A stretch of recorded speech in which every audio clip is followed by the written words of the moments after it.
The crash wasn't supposed to happen. At least not here.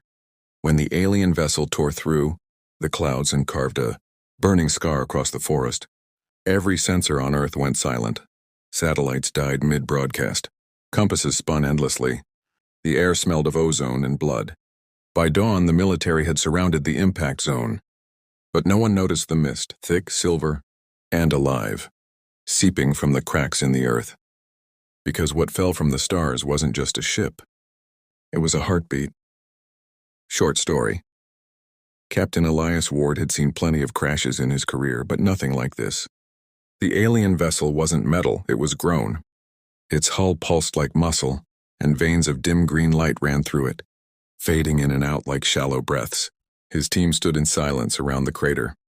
"Still hot," whispered Lieutenant Rivera. "Power source must be alive."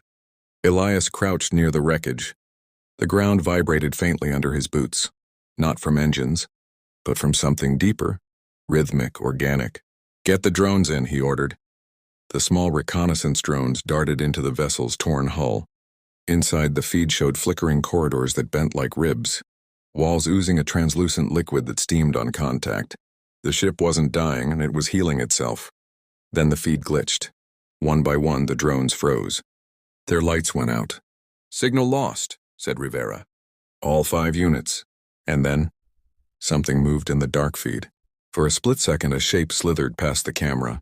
Long, luminous, and unmistakably alive. The screen went black. Elias gripped his rifle. "We're going in." The interior of the vessel was humid and suffocating. Every step echoed. The walls seemed to breathe. When their flashlights flickered, faint silhouettes could be seen writhing inside the walls, like bodies trapped beneath translucent skin. "Sir, I think the ship's growing them," said Rivera. "What?" "Crew or replacements." Something dripped from the ceiling onto Elias's shoulder. It wasn't water, it was warm.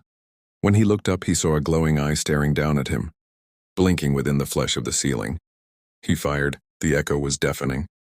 The walls screamed, a deep, resonant wail that made the ground tremble. The entire vessel convulsed, and then it breathed in. Outside the crater, seismic sensors spiked.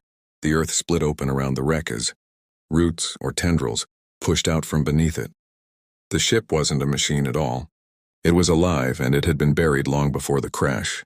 The alien impact wasn't an accident. It was an awakening. Inside the heaving corridor, Elias shouted for his team to retreat. But before he could reach the exit, something emerged from the mist, humanoid, skeletal, glowing with faint veins of blue light. It didn't